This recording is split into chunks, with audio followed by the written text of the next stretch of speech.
Lalu orang Kristen tidak mengimaninya, maka wassalam, kamilah yang selamat. Bapak yang masuk neraka, saya bilang. Sungguh ayahku dan ayahmu di neraka. Taib. Nabi SAW mengatakan pada seorang sahabat, ayahku dan ayahmu di neraka.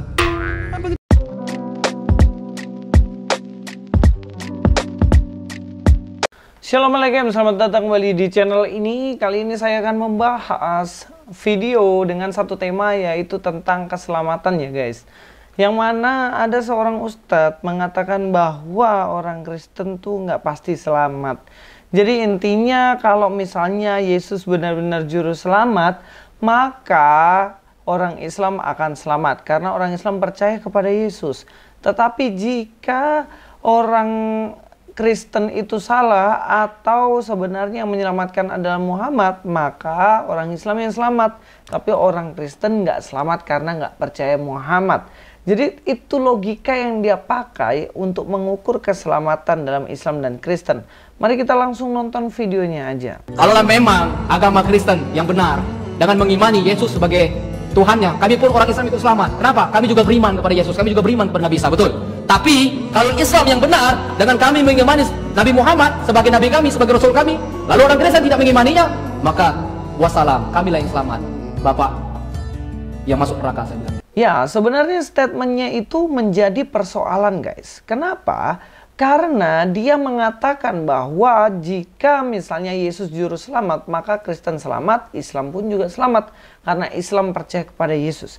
Tapi persoalannya, kalau kita tahu dalam kitab-kitab atau Injil dan Alkitab keseluruhan itu, kepercayaan kepada Yesus itu adalah Yesus sebagai Tuhan dan juru selamat. Bukan percaya Yesus sebagai seorang nabi doang.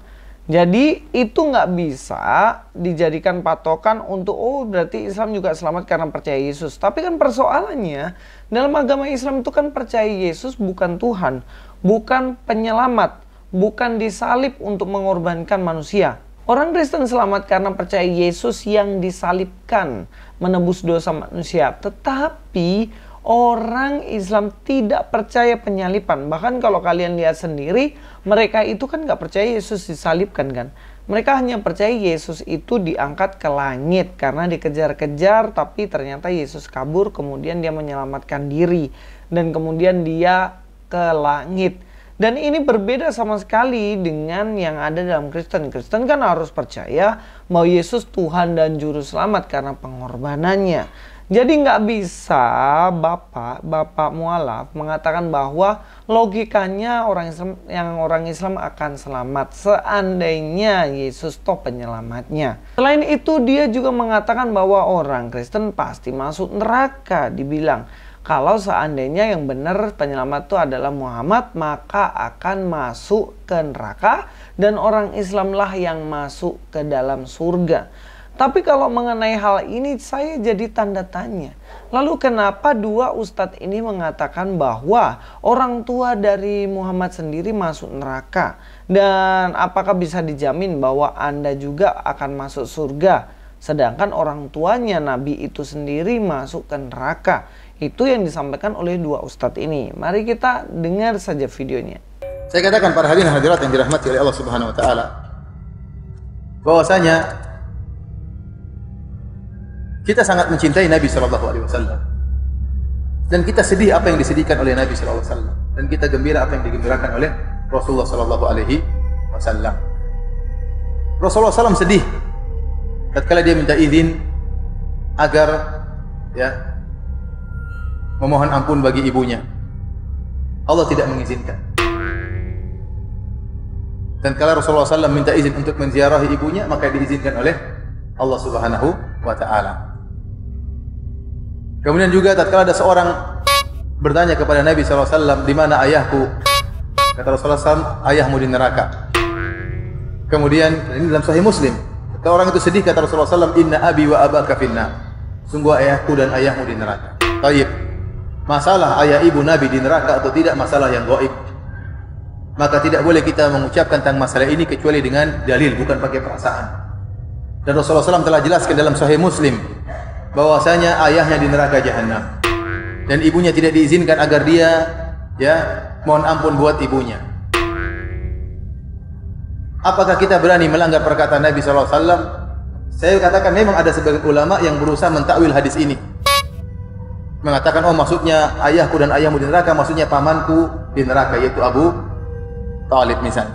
Tapi ini dibantah oleh Imam Nawawi rahimahullah. Imam Nawawi rahimahullah, ya, ini apa yang saya sampaikan ini terdapat dalam buku Al-Minhaj Syarah Sahih Muslim. Al-Imam Nawawi tegas dalam hal ini menjelaskan ayah dan ibu Nabi SAW di neraka. Nabi, kita nggak bisa lagi meragukan masalah itu. Hadis riwayat Imam Muslim.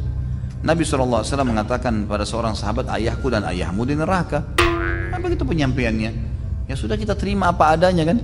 Kita tidak pernah bertemu dengan Nabi SAW, kita tidak pernah bertemu dengan ayahnya Abdullah, kita nggak tahu. Tapi Nabi SAW wajib kita imani kenabiannya. Dan beliau telah menyampaikan tentang ayahnya. Kalau kita sayang dengan ayah Nabi SAW, Nabi SAW lebih sayang kepada ayahnya daripada kita. Tapi Nabi yang sampaikan itu kan. Sekarang ada orang mengalihkan makna, mengatakan yang dimaksud dengan abi wa abuka finnar dalam hadis Muslim, ayahku dan ayahmu di neraka, itu bukan ayah, maksudnya itu adalah paman. Bagaimana bisa lafaz bahasa Arab jelas ayah diganti dengan paman? Ya, dari dua orang itu jelas kita dapat simpulkan bahwa belum pasti juga ternyata. Kalau dalam Kristen kan sudah pasti dijelaskan, barang siapa percaya pada Yesus pasti tidak akan binasa, melainkan beroleh hidup yang kekal. Pasti.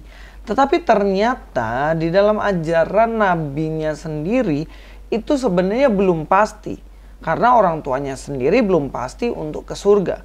Memang kalau kita lihat ya, dalam Kristen itu keselamatannya bergantung kepada Yesus Kristus sebagai Tuhan dan Juru Selamat. Bergantung kepada Allah saja, Sang Penyelamat itu yang menyelamatkan manusia. Jadi bergantungnya itu bukan kita bergantung kepada diri kita sendiri maka kita selamat. Enggak. Makanya keselamatan itu oleh kasih karunia. Karena kita bergantung kepada Allah. Itu yang benar. Tetapi di dalam agama Islam sendiri, keselamatan tuh bergantung kepada amalan manusia. Jadi kalau amalannya dikit, ya nggak bisa selamat. Doa-doa dari keluarganya dikit, ya nggak bisa selamat. Ini sebenarnya statement saya ambil dari buku yang mereka tulis sendiri. Para manusia digambarkan selalu melalui jembatan tersebut sesuai amalannya di dunia. Sebagian melaluinya dengan cepat dan ringan, namun ada juga yang lambat dan penuh luka. Sebagian tak mampu melintasi hingga ujung jembatan. Berikut haditsnya, nanti silakan cek sendiri. Artinya Rasulullah lalu diutuslah Amanah dan Rohim, tali persaudaraan, keduanya berdiri di samping kiri dan kanan sirat tersebut. Orang yang pertama lewat seperti kilat. Aku bertanya, dengan bapak ibuku, aku korbankan demi engkau. Adakah sesuatu seperti kilat? Rasulullah Shallallahu Alaihi Wasallam menjawab, tidakkah kalian pernah melihat kilat sebagaimana ia lewat dalam sekejap mata? Kemudian ada yang melewatinya seperti angin, kemudian seperti burung dan seperti kuda yang berlari kencang. Mereka berjalan sesuai dengan amalan mereka. Nabi kalian waktu itu berdiri di atas sirat sambil berkata, ya Allah, selamatkanlah, selamatkanlah, sampai para hamba yang lemah amalannya, sehingga datang seorang lalu ia tidak bisa melewati kecuali dengan merangkak. Beliau menuturkan lagi, di kedua belah pinggir sirat terdapat besi pengait yang bergantung untuk menyambar siapa saja yang diperintahkan untuk disambar. Maka ada yang terpleset namun selamat, dan ada pula yang terjungkir ke dalam neraka. Jadi kalau kita lihat dari sini, maka sebenarnya belum pasti dia itu bisa masuk ke surga atau bahkan bisa masuk ke neraka jika melalui jembatan itu tetapi kepleset kemudian ke neraka. Tergantung amalnya.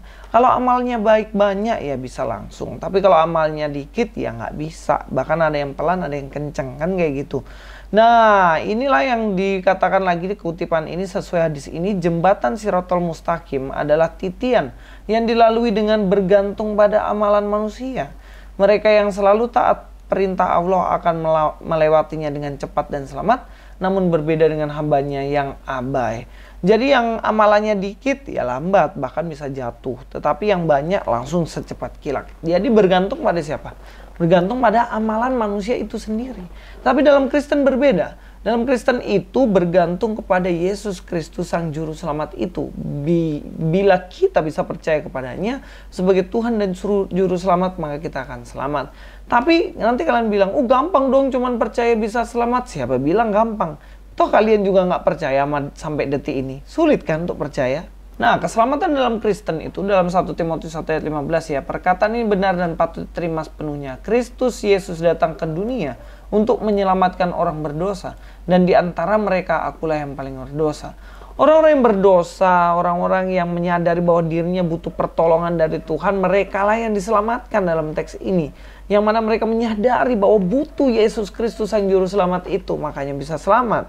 Lukas 23 ayat 43, kata Yesus kepadanya, aku berkata kepadamu sesungguhnya hari ini juga engkau akan ada bersama-sama dengan aku di dalam Firdaus.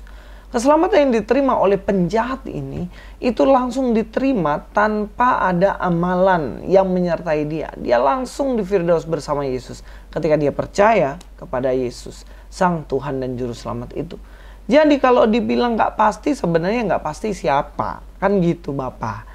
Tolong diteliti baik-baik siapa yang pasti dan nggak pasti. Supaya kalau ngomong itu, ini datanya. Karena kami meyakin bahwa kepastian hanya ada dalam Kristus Yesus, bukan pada amalan kami.